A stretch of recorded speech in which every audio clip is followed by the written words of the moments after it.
Good morning, everyone, or afternoon or evening, depending on where you're streaming from. I'm dialing in from Melbourne or Naarm, and I'd like to acknowledge the Boonwurrung people and the Wurundjeri Woi-wurrung peoples of the Kulin Nation as the traditional owners and custodians, and pay respects to their elders past and present. Welcome to the Gerety Awards Jury Insights session with the Australia-New Zealand judges. Now, this is an absolutely stellar lineup of creative women who bring many decades of combined experience to the judging, which aims to benchmark some of this year's best commercial creativity from around the world. My name is Leah. I'm a senior copywriter at RGA Australia, and I'm also the editor of Mavens, which is an independent publication to champion gender equality through communications. So it's a real honour to be moderating this session, as Mavens and the Gerety Awards missions are very closely aligned. For those who don't know, Gerety Awards are a creative prize redefining the standards to which advertising is held and setting a benchmark for advertising and creative communications. They do this through all women judging panels. And in a world where women comprise only 10% of creative directors and creative leadership, they always manage to find great women for the job, proving that it can be done. So with that, let me introduce our jury today. We have Mandy van der Merwe, who is our jury president, also co-chief creative officer at Saatchi & Saatchi Australia. Isabel Snellen, creative copywriter, Colenso BBDO, Auckland. Divya Pillay, senior strategist, Leo Burnett, Melbourne. And Lisa Islander, associate creative director at Dentsu Creative. Welcome, judges.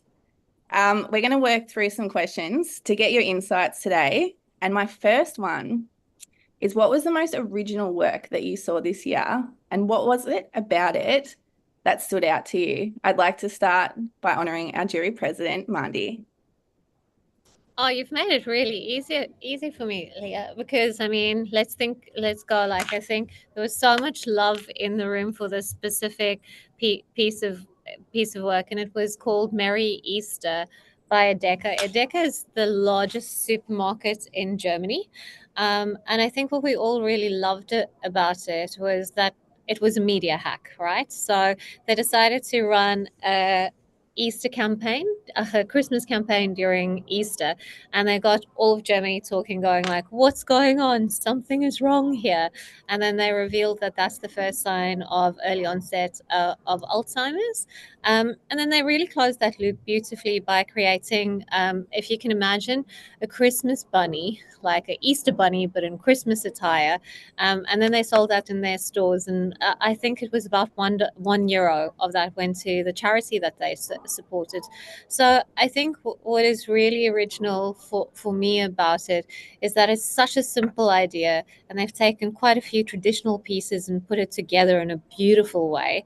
But also, it was well crafted, nicely told. The product was genuine and sincere, and the cut through, I think, in that specific moment when everyone is talking about Easter to do Christmas, to bring, like, attention to something that's very important, was phenomenal. It was such a beautiful piece, and it really gave me the feels when I watched it, which makes it more memorable for me as well. Yeah. What about you, Lisa? What was your favourite piece? Um, for me, the favorite piece that I had was Live Insurance by MapFree. And essentially, they're an insurance company who use their advertising as a beautiful demonstration of what they did. So they had something like 300 hours of live footage.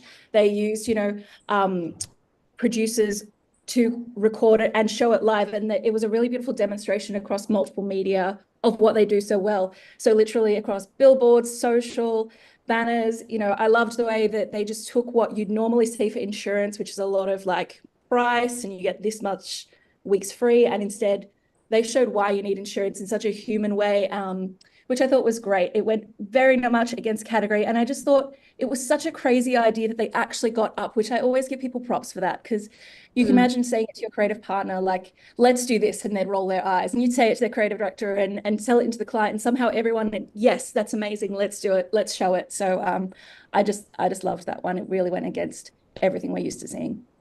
It's a great insight, and it's such a over-soaked kind of category as well, isn't it? Like there's so much negative perception around insurance. For that to really cut through and genuinely hit you in the heartstrings was really refreshing. I'd love to Absolutely. hear what you thought, Divya, as a senior strategist at Leo Burnett. I know Leo's did the One House to Save Many, which was a similar, well, it wasn't insurance, but it was in that, I guess, category of like natural disasters. Do you have any thoughts on the strategy behind that piece, or did you have any other pieces you want to talk about that you loved? No, I think Lisa nailed it. She's described it to a T, just the bravery of the idea and like obviously trying to get eyeballs on a product like insurance, which is a grudge purchase, is hard enough. And like you've actually kind of expressed how the product works and like shown you, like, you've given people social proof, which is a huge behavioral psychology lever for anyone who wants to buy into something. It's insane how they stitched it together. And like culturally, it was so contextually relevant for, the country it came out of because they're big into emotion and feeling and expressing that in the work. And we see that across so many categories for so many award shows. So it was really, really cool. So but in terms of like, I was torn between two pieces of work really. So the first is Hornbach, and I'm not sure if Isabel was going to speak to that. If you, Isabel, you can dive in, but from an insight. Okay, great. Disruptiveness, experiential perspective. It was so tight.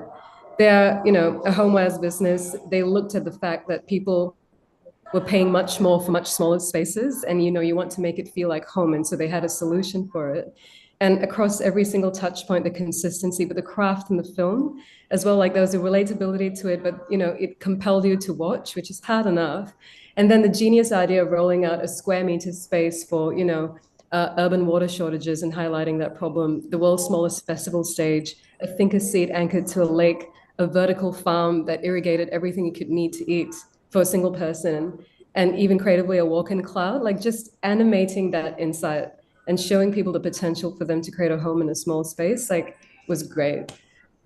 Special mention to, which I might speak to later just because of time, Ini Ramadanku out of Southeast Asia. As a Malaysian who celebrates Ramadan and Eid because it's a Muslim country as well, it was such a beautiful way to insert yourself into a conversation. So like that was probably up there with Hornbach. I'm really glad you mentioned that one, Divya, because I mean, when we have cultural work like that, we forget, like if we don't have diverse teams, we can't make work like that and we can't appreciate work like that. So I love that you pulled that one out as a special one to pay attention to. Isabel, did you have something you wanted to add on what Divya was saying? Yeah, well, I'm last, so of course someone's taken mine. It was Mandy with Merry Easter, which I mean, I think also for me, like on that, the thing I love about it is I reckon it's really easy to look at shows and see these huge productions that are like, like how much money did they have with that? The tech build, it could have taken years, whereas this is just like the idea at its core is so simple, and that's what I loved about it. But if there was another, then it would probably be the Izomi waist care that I loved also. And that's kind of on a different end of the spectrum where it was just the pure craft of the box, of the making of it is so I actually just visited Japan a couple months ago. So I saw the country also, in the product, and there was just so much thought to every element of it.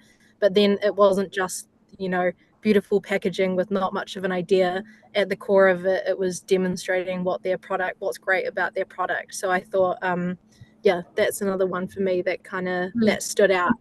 The craft, which I think it's easy to be, okay, we've got a great idea, now we just want it out. But the amount of time that they took to make it as beautiful as they did, how much care was put into it, I thought, really stood out to me. Yeah, craft. I mean, as advertising people, craft is always like the first thing that we look at and I guess like froth over, but it goes so much deeper than that, doesn't it? And when an ad hits every single one of those points, it's just like thrilling. So my next question is trends and insights. So obviously we've got the industry dialing in today. They're going to be interested as to what's sort of surfacing in the awards as being a trend or an insight or a topic that other brands have identified as something that needs to be talked about. Divya did mention one to me earlier. Did you want to share with the audience what that was? So I mean, in strategy, I always sort of look out for like a very effective sort of channel strategy because, when it comes to media buy, there's so much saturation, there's so much noise, and that cohesiveness or a little bit of genius is something that stands out. So the anti-choice ads, for example, hacked native behavior on YouTube. And it took the insight of choice, which is the thing that divides pro-life and pro-choice people, and applied it to the channel strategy. So, you'll be watching a pre-roll and it tells you that if you skip, you'll fund pro-choice. But if you watch, you have, obviously the choice of watching a story about pro-choice as a pro-lifer. The targeting was razor sharp. Like it's in how you think about getting that share of voice in a channel outside of the traditional buy that is effective for the work. So you can have a great idea, cracking one, but bringing it to life in a way that compels people to pay attention is kind of where I see people paying more attention, right? So in terms of a trend, it would be a razor sharp channel strategy, something that doesn't put up a barrier for people to respond to things, but hacks native behavior, feels natural, spells things out clearly, like that kind of thing. From a channel strategy perspective, it's pretty cool. That's a great point. Does anybody think there could be a potential flip side to that, to play devil's advocate in terms of hijacking people and the possible negative emotions around sort of being forced to complete a pre-roll video by a brand? Does anyone want to share anything? It was divisive. I'll give them that. Sure. I mean, yeah. Oh, sorry. Go. I always know, Isabel, I stole your thunder. Now you steal mine, please. I just think, I mean, the whole thing of like being forced to watch something, obviously what their organization is fighting for is that people are forced with not having a choice. So it just made it even stronger. And I think, yeah, it's like holding a mirror to your face. And I think the easiest, I mean, people say this all the time, but the worst thing an ad can do is that no one cares. Even if people are angry at it, at least you're getting an emotion out of them. And there probably were a lot of people that were really angry at it, but yeah, at least it gives them something to think about rather than just letting it let it pass by. That's such a great point. I love that. In terms of channel strategy, did anybody notice any sort of other channel trends or types of media that were surfacing in the entries they really liked? I think more for me that quite often anything that's entered into media, Divya, I've kind of felt like they actually entered it, but it didn't have a good strategy or a reason behind it. So it feels like one of those categories that's actually a little bit confused, and I think some of the work that did stand out actually lent into a little bit of existing media behavior and then found a cool way to hack it. But quite a lot of it was like, we made an ad and we put it in a place, and you're like, sort of what, media is about. That's true. But I mean, one of the ones that a few of you mentioned stood out was the Magnum piece, which the executions I've seen were static. So that, I mean, I guess that is such an old school format. What was it about that piece that resonated with you, Mandy? So we judged it in craft for photography specifically. So I think through that lens, not through a media lens, I think there was a few smart choices that was made. Firstly, how do I sell ice cream in the middle of UK in winter? We know it's not sunny. Let's not lie about it. Let's embrace black and white photography. And then also just a really beautiful way that they use those slivers of light as your place to have your Magnum. And in a whole bunch of other places, there was some on street corners, I think there was one in a bathtub. I was like, that's my jam. I want to eat that ice cream in the middle of winter in a hot bath. So, but I think the executions were beautifully considered, and especially working with FMCGs, it was a brave choice to not go and lean completely into the chocolatey bits and the oozy, caramel that could come out. They actually just went, and it's a personal, it's a private moment, it's a beautiful moment, and they executed it beautifully. That's a great point. It does take a certain element of bravery to defer from the traditional way of doing something, and showing the product has always been the golden rule. So to not do that in graphic detail is kind of refreshing, and those pieces really do belong in a gallery. Beautiful imagery. Is there any other trends or insights before I move on to my next question that anyone would like to flag? I think this is going to hopefully dovetail into your next question, but I'm seeing more of this trend in jury rooms that I've been into. AI for the sake of AI is just not landing anymore. Like at all. Like I think we're past that moment where it's like, wow, that's cool that a machine can do it. I mean, if everyone's got ChatGPT on their phones, it's about to be incorporated even into the Apple phone. Like it's just not a thing anymore. Like idea is still king and a genuine insight is still really king. So I'd say kind of that trend is just when you're entering, imagine your audience is very well aware of how accessible AI is at the moment. Yeah, absolutely. I was going to ask Lisa, as Associate Creative Director, I guess you would be sort of at the forefront of making creative decisions about what kind of tools you want to use with your teams. Do you guys use AI, or what's the general consensus with your team? Absolutely. For me, my hack has been, I guess, not using AI to generate ideas, but using AI to bring your ideas to life as quickly as possible. So I have the beta access of Photoshop, and I'm able to generate scamps at a much quicker rate than what I ever used to before.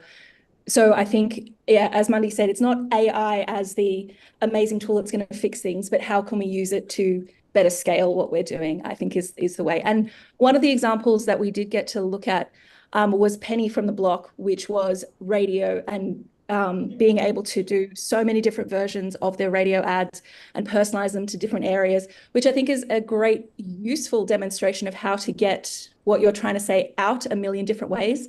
But in terms of, I guess, it didn't make the idea any better. It was just a better way to broadcast or duplicate your ideas. Yeah, Lisa, kind of like high five. Well done. You found a piece of code to make your life easier. I saw a great quote the other day that was like, I want AI. It's like, I don't want AI to do my job while I'm doing the dishes and laundry. I want AI to do dishes and laundry while I can do my job. And it was just so great. If it could do laundry, I would be so happy. But I think it's the thing. It's like also taking the parts of our job that take the time, like, I mean, I'm a writer, so it's a bit different, but like, give me 100 words to do with this. That's like, it's the starting off point of making all those bits that are, can be done by a machine a bit faster. But I think there's nothing wrong with using AI as long as, like Mandy said, the idea is not AI. It's just like, we've got a great idea. Maybe the best way to bring it to life is through AI, and that's great when it's just a part of the story that made it happen rather than the whole thing. Yeah, it's not just a buzzword that we should be hanging our hat on in place of actual creativity and original thinking. Were there any other conversations about AI in the judging room? Any other pieces of work where this came up? I found it more surprising that we didn't discuss AI so much, which was sort of for me like, it just reinforces that it's just not a thing for jurors anymore. I don't think out of our judging group really any of the AI kind of work rose to the top for us to discuss. So I mean, that's interesting in itself. That absence of that conversation indicates that it's kind of fade, like everyone's kind of getting their head around what they think of it, how they want to use it, and it's just become another tool, which is interesting. Yeah. In that vein, what would define certain death for an entry in the judging room? What was it? I'll ask every juror individually. What's one thing that would make you look at an ad and go and just give you the ick? Like, nah. I'll start with you, Mandy. So, I mean, I'm going to get on to my high little horse over here, but it really annoys me when people in our industry don't inherently connect the brand or its purpose or the product to an idea or an execution. Why are you doing this? We're here to sell stuff. We're here to grow brands. So sometimes it just felt like some of the executions, I'm like, a beautiful creative thought experiment, but we're in commercial creativity. So why couldn't you do that beautiful thought experiment for a brand or your clients in that case to drive sales or to make a change in the world? So I was pretty harsh on those sort of case studies. I think that sounds absolutely fair to me. Isabel, what did you think? What gives you the ick? Once again, Mandy said exactly what I was going to say. Yeah, when you see such a separation from the brand and if you see a brand at the end, you're like, oh, I did not see that coming, that was going to be it. And it's just, why are they doing it? And now I got to think of something else. I think one thing that always stands out to me is like, just because you say something doesn't mean that it's true. I feel like we get a lot sometimes of like, you get a brief sometimes, or you come up with the idea, you're like, oh yeah, so people think this. I found this one guy on Reddit, and it's like, just because someone says it or you think that it could be true doesn't make it true. And so sometimes, like, if you start watching a case and you can see why they thought it, but like, you also, I think it's a good test to yourself to be like, don't get on your high horse of being like, oh, I have this really great insight, but then think, okay, do people in the real world actually think like that? Like, I think it's just being critical of the choices that you're making, and whether it's real truth that you're finding or a truth that's convenient. Yeah, that's a great answer. And it's a good segue to DVR as a strategist, because I think what you said just indicates why we need strategists. Yeah, I mean, like the rigor in strategy is all about the tightness between the insight and, you're given a problem, you find the insight that solves for it. And to Mandy's point about commercial creativity, that's the whole, that's that practical lens on what we're judging, right? Like, and if you're going to submit an award, tell us how things are stitched together, because sometimes the beautiful film doesn't do it for us, and we're not sure where you're coming from or why. So it's kind of, there's a duality there. It's a commentary on the nature of the submission and how that needs to come across clearly to give us a lens on what we're looking at, what you're submitting it to category wise. So to Mandy's point, there was a little bit of noise there in terms of where things fit. Sometimes things can die in the water that shouldn't. And occasionally, for countries that sit outside the sort of dominant milieu of creativity, where it's mostly sort of rooted in Europe and in America, for example, and Australia to a certain degree because of the English-speaking nature of things, tell us why you hit on that insight for these different countries, for example, Japan and Indonesia, why it was so contextually relevant, maybe delve a little bit more for the benefit of the majority of judges in the room, because that can sometimes also get lost. So that could be another way to keep from dying in the water. Yeah. And that's tough for countries where, you've got 2 minutes in a case study, and almost, cases now are what makes or breaks it, and if you have 2 minutes and then you have to spend 20 seconds of that explaining a cultural insight before you even get to the idea, it's really tough. So yeah, there were a couple that did it well, I feel like, and sometimes it's in the supporting, but yeah, there were a couple people that did it well, and it's still a human truth that you can see. But it's also something that, I can imagine it's tough for countries that it is such a cultural nuance that people find it hard to grasp and then don't get the idea to the full extent. Yeah, and knowing, when you're presenting your work to judges that don't have that cultural context, finding that balance of being able to give them exactly the amount of information they need to know to be able to judge that creative work. Lisa, did you have a piece or a trend or something that you've seen that just bugs you with award entries like this? I mean, look, overall, the ones that I didn't like are very similar to what everyone was saying. I used to work with a CCO who used to ask, is it good for the brand? And it would make the competitors jealous. And, definitely there were some of them that just didn't feel like it was a good fit for the brand. There was one that had a message for International Women's Day, and it was telling women to be one of many. And for me, I was like, yeah, but we don't always have control over that. So that for me, I was like, that's great. That's a great lofty aim, but we as women can't control, we can't control the patriarchy. We can't control so much around us. So thank you for telling us that. But for me, that was kind of like, well, it's out of our control. So that one definitely didn't kind of land for me. Yeah, I totally get that. And I know Bumble got in a lot of trouble recently for a piece of work that didn't quite hit the mark in that regard as well. So for me personally, I'm obviously not judging this year, but last year I helped on the jury, and for me it was when it's casting. Like I can't stand it when, they roll out the same types of people over and over for different characters. And obviously I think, they need to be representing the diversity that is the audience that they're speaking to in their casting. So that was mine. And my next question, what principles, if any, did you put into place for judging the work? So what were you looking for? Like when you got into the jury room and you're like, all right, we're going to talk about what we like, what we didn't like, what we think has merit. What were those principles for judging the work? Did you want to speak to that, Mandy? Sure. Always it's around originality, right? Because that's what gives your client the competitive edge, right? So originality, and then also that feeling of like, oh, I wish I'd done that.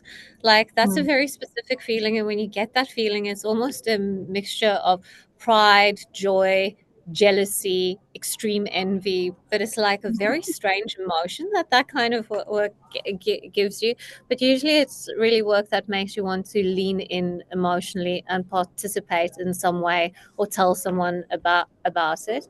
And something that's kind of category defining, right? So a lot of the times we as jurors spend a lot of time looking at a piece of work and is it perfect for the category that it's entered in. And then every once in a while you're very fortunate to see something that you go like, well, that's going to set the standard for work in this category. So really trying to keep your categories like straight in your head as you're going through it. But the other thing that Mundy really encouraged us was to go with our gut.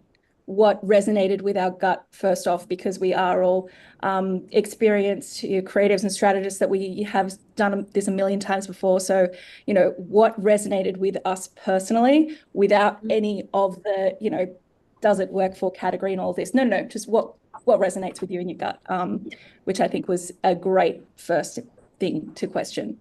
Did it hit that? Yeah, because we do what we do for people, and they should just watch it and enjoy it in the first instance, right? And I think also to anyone watching this, there were a few people who'd never judged before in our jury, which was awesome because I think your first judging experience is always like a little bit frightening at first, but then it's also like quite liberating when you realize that your gut and your opinion matters. Absolutely. And I think we've only got 1 minute left, so maybe I won't ask a too difficult question. I'm just going to open to the room. Is there anything that anyone is burning to share about a piece of work that you saw, a trend that you noticed, or something that you think needs to be spoken about more in this industry and in awards? I mean, if I could jump in, I'd love to fly the flag for the Indonesian piece from Google, and just explain why it was genius in so many levels for people from that part of the world, and just fly the flag for them. Ramadan is the holiest month in the calendar for Muslims, and you celebrate Eid at the end of it. And it's a time of coming together.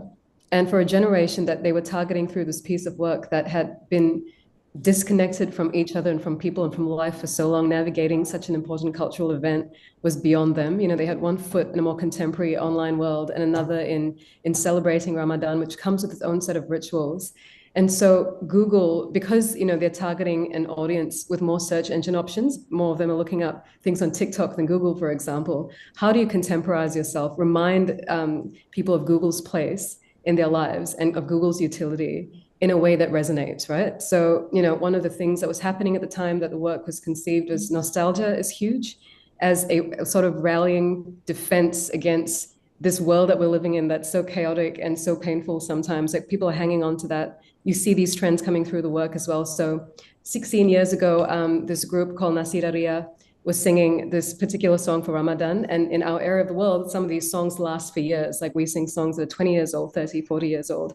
So they pulled from that song, tweaked the lyrics to reflect this demographics search histories or queries around Ramadan. Like, what do I have to buy? Where can I break my fast? Like, how do I do this? Because in the privacy of search, that's where these beautiful nuggets come from. And then they wove that language into vertical format, short videos with lyrics so you could sing along opening each song with Apapun Cara Ramadanku, which translates into whichever way you do your Ramadan. So from the outset, it hooks you in with the group, with the lyrics, tells you what the thing is about. And then it animates these search queries and then does like these little vignettes where like people in that demographic are like, oh my gosh, how do I navigate this, right? It was just, you know, if I was watching that, there's someone from Southeast Asia would be like, I am paying attention. This is genius. Thank you for speaking to me, which is one of those things, to Mandy's point and to the rest of the jury's point here, is, you know, that gut feeling that you respond to. And like, that was seamless. It was just, yeah, they inserted themselves in the conversation, which everyone's trying to do, but they played on social listening, actual sentiments, the right formats, the right channels to get to their audience. And it ended up with a 322% share rate, which is nuts when everyone's on the same platform. So yeah, that's my little flag. Thank you so much for that. It's so powerful when brands can connect with people like that, isn't it? It just blows my mind, and it's why we all go into this business and why we love it. Yeah. I think we're at time, so we'll wrap that up. But I just wanted to thank all the judges and everybody for jumping on this call and sharing your insights today. It was a real honor to be part of it. Thank you for hosting us. And thanks, Gerety Awards.